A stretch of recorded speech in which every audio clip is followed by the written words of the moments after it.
Imagine it's May 1940. The German war machine has just smashed through France in a matter of weeks. The British Army has pulled off a miraculous escape at Dunkirk, but they left almost everything behind. 840 anti-tank guns, millions of rounds of ammunition, total devastation.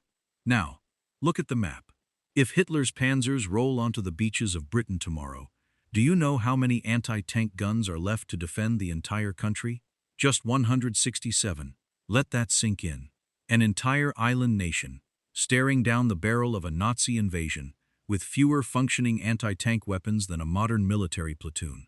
The situation wasn't just desperate, it was a mathematical impossibility. So how do you stop a 20-ton steel tank when you literally have no weapons?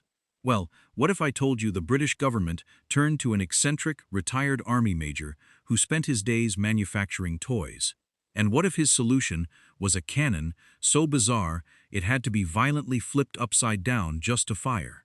Stick around until the end, because the real question isn't just how this toy maker built a cannon from scrap metal. It's whether this chaotic invention actually saved Britain, or if it was deadlier to the men firing it than to the enemy. Enter Major William Smith. He was a retired British military officer, but in his civilian life, he ran a toy manufacturing company. When the news of Dunkirk broke, Smith didn't panic. He went into his workshop, looked at the spare parts lying around, and decided he was going to build a piece of heavy artillery himself. Now, normally, designing a weapon takes years, millions of dollars, and a team of specialized scientists. Smith had none of that. What he did have was a motorcycle brake lever, a clutch cable, and a lot of sheet metal. I am not joking. The firing mechanism for this new anti-tank weapon was literally built using a motorcycle handlebar setup. If you wanted to shoot it, you squeezed it like you were slowing down a bike. He designed a 3-inch smoothbore barrel, threw it onto a weirdly shaped carriage, and called it a day. But when he proudly wheeled his new invention into the War Office, the top brass military generals did exactly what you'd expect. They laughed. They scoffed at it, called it a crude toy, and rejected it immediately. But Major Smith wasn't a guy who took no for an answer. He knew the country was defenseless. So he went completely over their heads. He pulled some strings and managed to secure a private demonstration in 1941 in front of one specific man, Winston Churchill. Churchill, who loved a bit of chaotic, mad scientist engineering, saw the raw desperation of the weapon and the sheer determination of its creator. He overrode the generals and gave it the green light. Production began instantly. By the way, if you are enjoying this insane piece of history, hit that subscribe button right now. Drop a comment below, letting me know exactly where you are watching from in the world. Are you Team Genius Design or Team Total Desperation? Let me know. So, what made the Smith gun so wildly unique? It all comes down to the wheels, and why this weapon looks completely broken the moment you prepare to use it. To transport the gun, it was towed by a civilian car or pulled by 2 men. It looked like a small, normal trailer, but when you reached the battlefield, you didn't unhook it and deploy a tripod. Instead, you physically pushed the entire 600-pound weapon over on its side. Literally, it was designed to tip over. The gun had 2 completely different wheels. One was concave, and one was convex. When you flipped the gun onto the concave side, that wheel flat-lined against the dirt, acting as a massive base plate and a 360-degree turntable.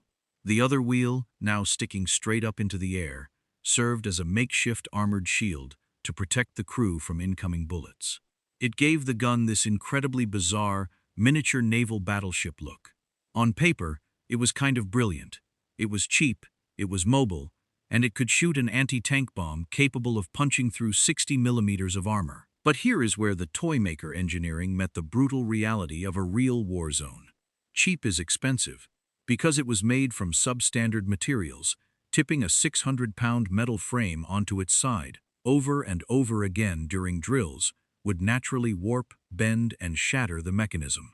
Even worse, if a panicked volunteer in the heat of a chaotic drill flipped the gun onto the wrong wheel, the entire system completely broke down, rendering the cannon entirely useless. The wheels were supposed to act as tires, a base plate, and a shield all at once. Instead, They regularly fell apart if you towed them over rough terrain or long distances. It was a weapon born out of absolute chaos. Because the regular British Army wanted nothing to do with this mechanical nightmare, the Smith gun was handed down to the Home Guard, a volunteer force of 1.5 million teenagers, factory workers, and grandfathers tasked with the last-line defense of the British coast. And this is where the story takes a darker, almost comedic turn. The Smith gun never actually fired a single shot at a German tank in the entire war. It never saw active combat. Yet, it still managed to kill and injure soldiers. How? Because the ammunition was just as hastily made as the gun itself. Faulty fuses and damaged barrels meant that when the Home Guard practiced with it, the shells would frequently detonate inside the gun, blowing up the weapon and injuring the crew. To make things even more ridiculous, there was a massive shortage of ammunition. Most units were only ever given 6 or 7 modified mortar rounds for their entire inventory. Because they had almost no ammo, training on the gun was severely limited. And honestly, that ammunition shortage probably saved dozens of British lives, because they couldn't fire the dangerous weapons enough to accidentally blow themselves up. So, let's answer the question we asked at the beginning. Was the toy maker's cannon a genius lifesaver or a complete disaster? Mechanically, it was a failure. It broke easily, it was dangerous to use, and it was a logistical mess. But historically, it was a profound success. The Smith gun wasn't built to be a masterpiece of engineering. It was built to fill a terrifying psychological void.